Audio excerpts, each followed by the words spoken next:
Let's ride.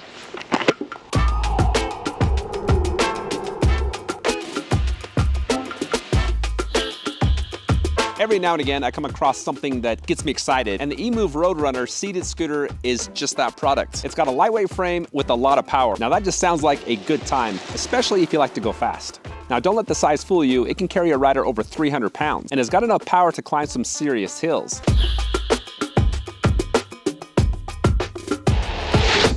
Emove has rated the RoadRunner for a top speed of 34 miles per hour. That's the same top speed as the Apollo Ghost, the Hero 8, and the Cabo Mantis 8. Speed mode 1 is 24 on the app, 23 on the scooter. Speed 2 is 26 on the app and scooter, 32 on the app and 32 on the scooter. If you don't like to go that fast, there is the option to turn off one of the motors. Speed mode 1 is 15 on the app, 15 on the scooter. 2 is 17 on the app, 17 on the scooter. Speed mode 3 is 25 on the app, 25 on the scooter. Now 32 miles per hour, that is the fastest speed I've ever gotten for a vehicle this size. It's fun, yet a little terrifying, but it is one of the main things that makes this unique and different.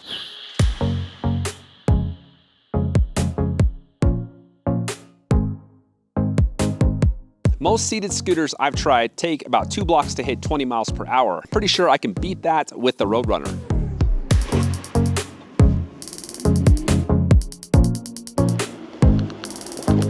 There's like no competition. This hit 20 miles per hour in half a block and 30 miles per hour in just over a block. Now let me show you how reactive the throttle is. Dual motor, speed mode 3 from a standstill, and that is actually very poppy off the line. As soon as you hit that throttle, it goes. And then cruising around 13, 14 miles an hour, if I release it, power cuts off. Then when I re-engage, it comes on, and it comes on fast and smooth. That is quite fun. And then here's the acceleration with just one motor turned on, that rear.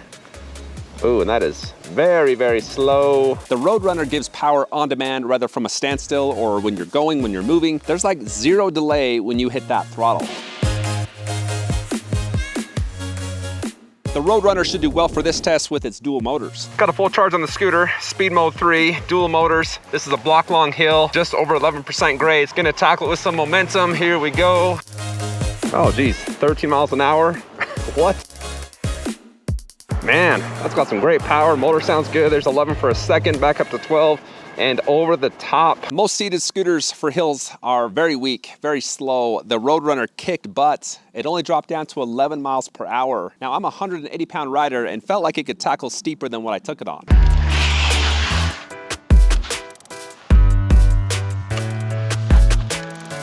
You don't need a lot of braking power for its 55-pound frame, but you have it with the dual disc brakes. The left side controls the rear brake, right side controls the front. Both levers have motor cutoff, so throttles go and hit the brake, trumps the motor, release it, comes back on. Remember some light braking, little pulsating, not the smoothest. Then for hard braking around 20 miles an hour, 3, 2, 1. Ooh, whoa. That front wheel is stronger than the rear, so that made me a little bit nervous. It wasn't as controlled as I like. That back wheel did pop up a little bit, but I did stop in 15 feet from going 20 miles per hour. One thing that Emove wanted to eliminate with the RoadRunner was range anxiety. They've done that with the lightweight frame and a battery that is easy to remove. I don't like how long it takes to charge, which is 12 hours, but I do like the range rating of 53 miles.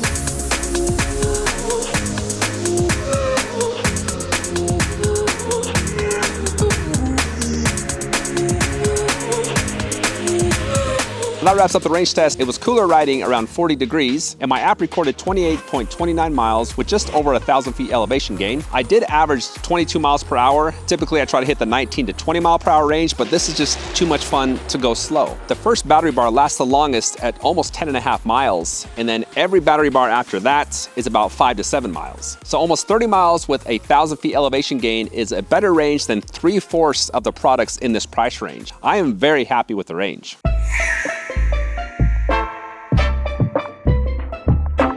Now it's time to talk about the specs and the features. Now you can pick this up in 3 colors. They got dual carbon fiber fenders, so they are sturdy. It is foldable here in the handlebars. There's a push button. Once you push that, open up the flap, and that releases the handlebars, so they fold in. And once they're folded back, they stay there until you push the button to release it. As far as geometry, there's no rider size rating. I'm 5'11", give you an idea of what it looks like with my frame on it. With my feet up on the foot pegs, it's almost a 90-degree angle. So if you're a tall rider, you're gonna feel a little bit crammed on this. If you wanna lower or raise your center of gravity, the handlebars do adjust, and you can push that down about 3-4 inches and really get low or bring it back up for a more sightseeing posture. All right, as far as balance goes, taking my hand off the handlebars, a little bit tricky. I could probably do it. Might take a little bit of practice. Even though I can't ride it without handlebars that well, I like the balance. It's pretty rare to go over 30 miles an hour on something this small, and at that point I felt very much in control. I actually like the reach for my frame. I don't have to bend over that much, so it doesn't hurt my lower back. Overall, it's a pretty comfortable ride. I'm not sure what the handlebar length is, but it is a wide stance. It's around 6-7 inches wider than my shoulder length. The handling is one of my favorite features with the scooter. You have a low center of gravity. It's a smaller frame. You have instant power right when you want it. It's something you can rally around and just have some fun on. There's a memory foam saddle. It's got some good padding, so comfortable for longer rides. There's no deck. You just have the foot pegs, and they are 4 inches long. Then you got 14-inch air-filled tires. Got some sidewalk lines, going 10 miles an hour. It's a little bit bumpier than I'd like, especially if you're going 13, 14, 15 miles an hour. Then as far as coming onto the sidewalk, this is about a 2-inch